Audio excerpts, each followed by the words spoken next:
Welcome to the WTR Small Cap Spotlight podcast. I'm your host, Tim Gerdeman, Vice Chair and Co-founder and Chief Marketing Officer of Water Tower Research.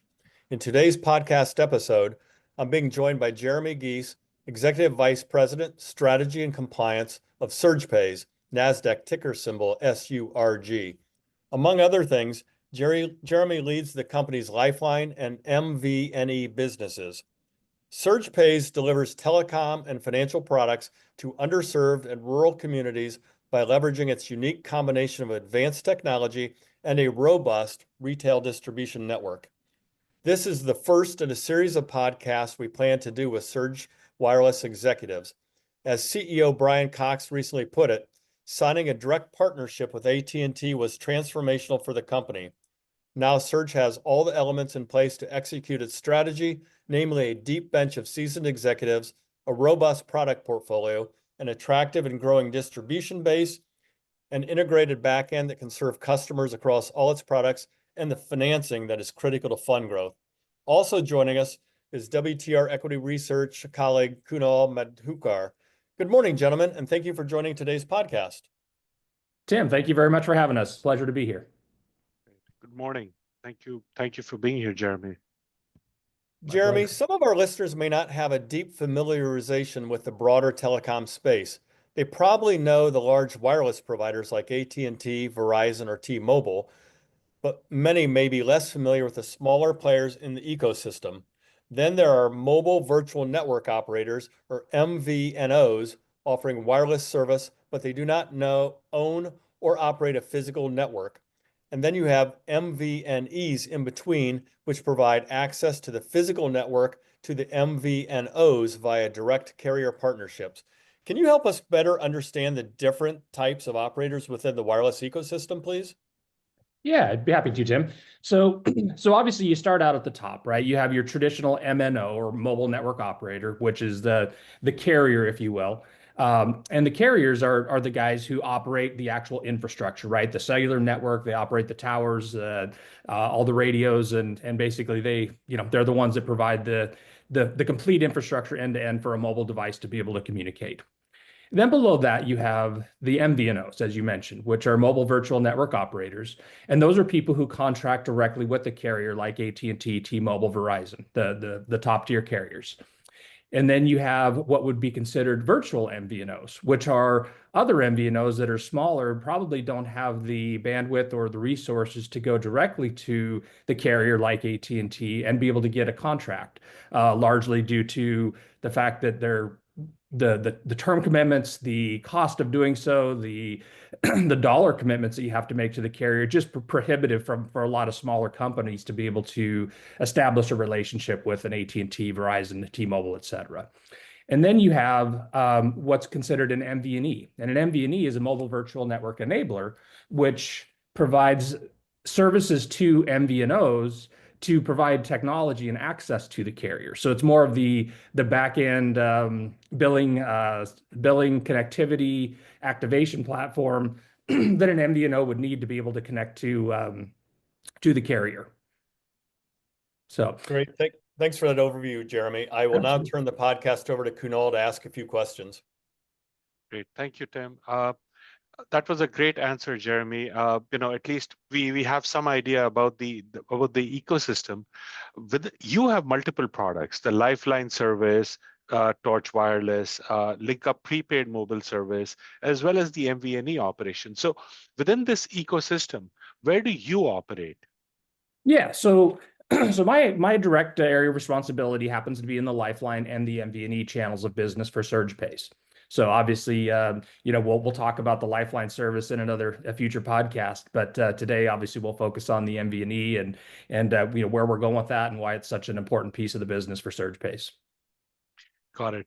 And on the last earnings call, it was the excitement that you have for the MVNE opportunity was very, very apparent. Within a very short time, you already have 3 partners onboarded, and 2 are in the process. You've also disclosed that these partners have hundreds of thousands of subscribers. Why don't you tell us what makes you so excited, or why you're so excited about the MVNE opportunity? Yeah, absolutely, Canal.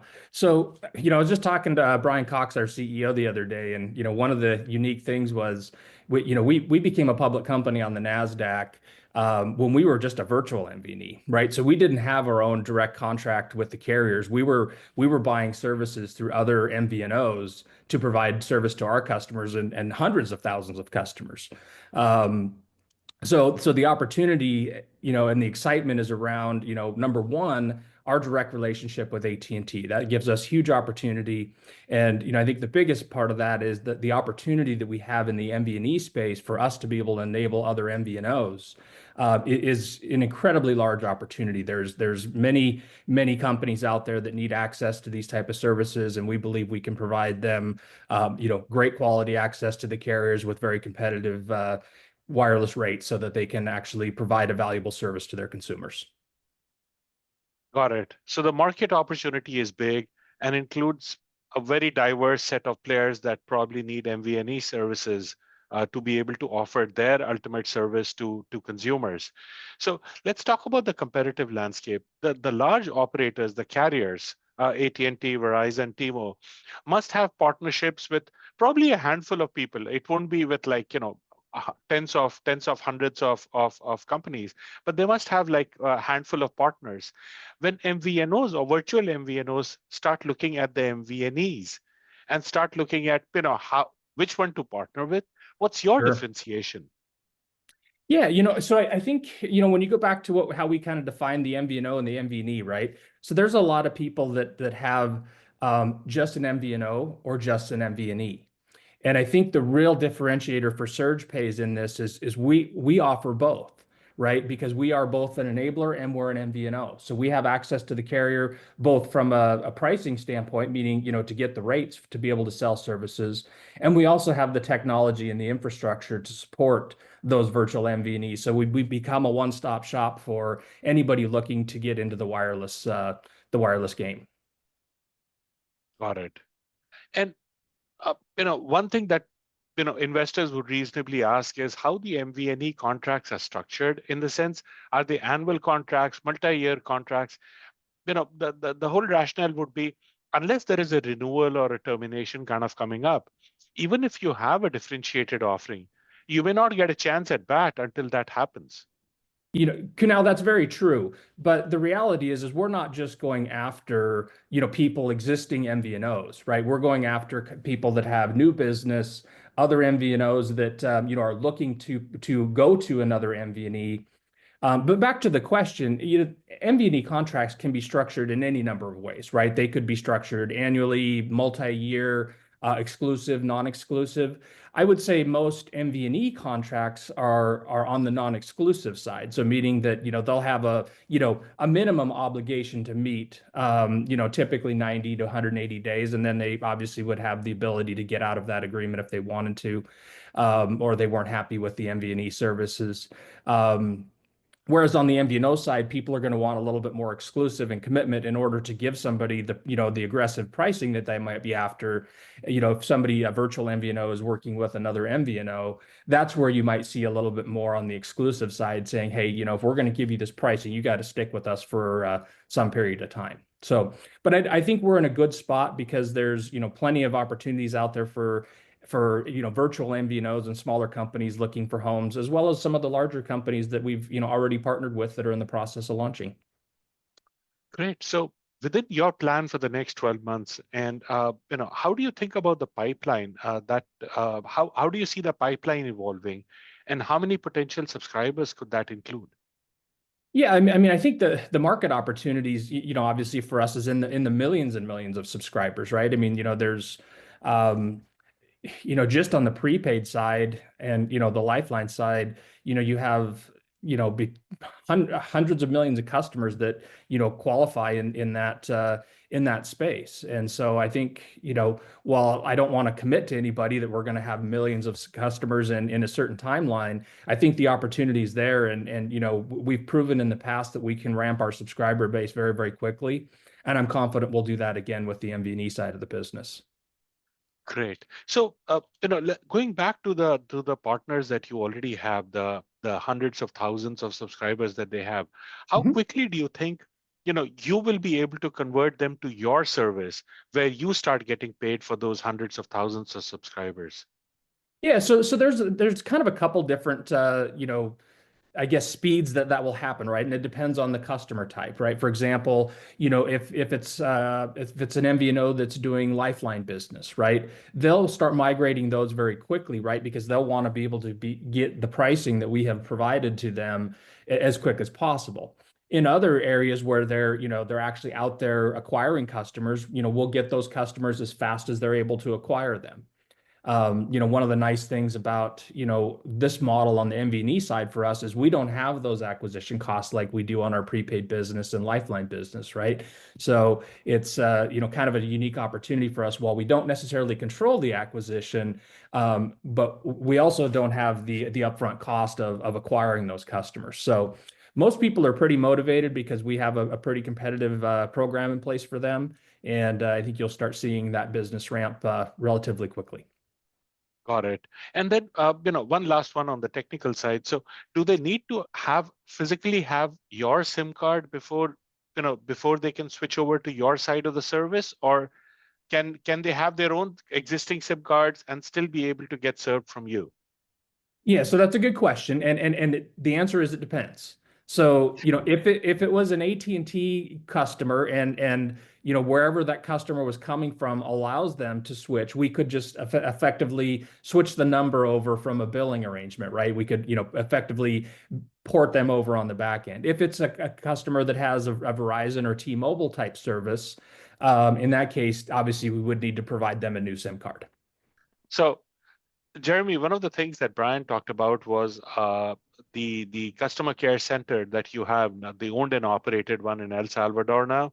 That could be another piece of differentiation for the MVNE service. Now, like, do other MVNEs have a similar kind of a thing, or is it something so unique that only you can offer? That's a great question, Canal, and probably something I should have dove a little deeper into in the earlier questions on differentiation. But no, it is something that other people can offer, but I don't know that a lot of people do have that. I think that is a unique advantage in our differentiation against other MVNEs is having a fully operational, company-owned call center that, are our employees. They're not outsourced. They do march to the surge drum, right? And it's to be able to provide that as an MVNE, again, for that company looking for a true one-stop shop, being able to have all those components, whether it's fulfillment, logistics, customer service, marketing, we have all that with our operations center. And, it truly is a major advantage for SurgePays to be able to have that fully encompassed, solution as an MVNE. So again, not saying that other companies don't have that. I just think we're positioned very, very, very strongly with what we do have. I totally agree. In fact, it sounds like what you offer is basically a turnkey solution for somebody that wants to offer MVNO service, and all they have to focus is on who their target market is and how to go after them, rather than worry about everything on the back end. So that absolutely makes sense. Now let's turn to economics. On the earnings call, you talked about how the economics could be different depending on the provider and what have you, and this and that. But then you also talked about this being a cost plus model. So let's talk about the plus part. Can you talk about how big that plus could be? Yeah, absolutely. So the way the carrier contracts work is we pay a monthly recurring charge for the talk and text, and then we pay for additional services like data, right? Data is really the biggest factor in or the biggest cost for wireless service today, where we pay a cost per gigabyte of data to the carrier.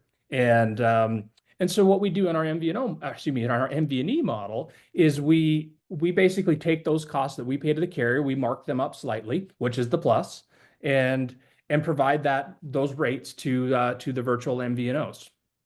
And it's a unique opportunity because the way it's structured is we're always made whole. We're never at risk of not getting paid, and we're never at risk of not being profitable because there's always that plus part in there.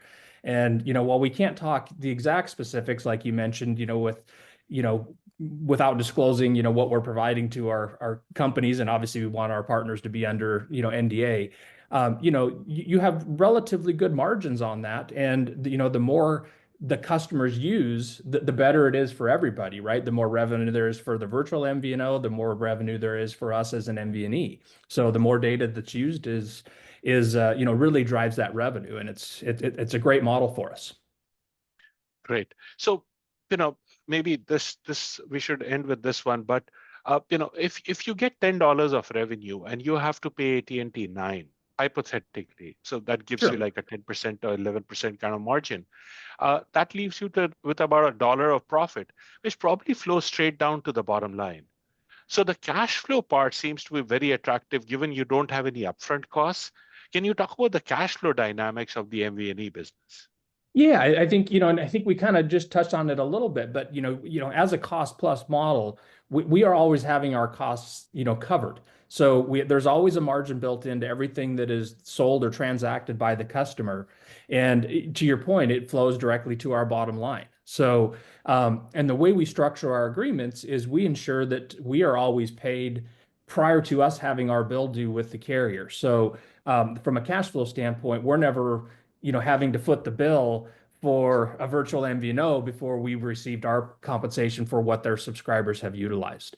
So there's never any delay of cash flow. It's real-time cash flow as as we're invoicing it. We're receiving it prior to it going out to the carrier. Great. Thank you, Jeremy. Tim, over to you. Thanks, Kunal. Thank you for joining us today, Jeremy Gies, Executive Vice President, Strategy and Compliance at SurgePays, NASDAQ ticker symbol SURG. And thanks to my equity research colleague, Kunal Madhukar, for also joining us today. Finally, a special thanks to the producer and editor of the podcast, Joe Brunetto. Thank you for listening, and don't forget to subscribe, as well as visiting www.watertowerresearch.com to stay up to speed on the company's small cap written research reports, podcasts, fireside chats, and conference schedules. We will see you next time for another edition of the WTR Small Cap Spotlight podcast.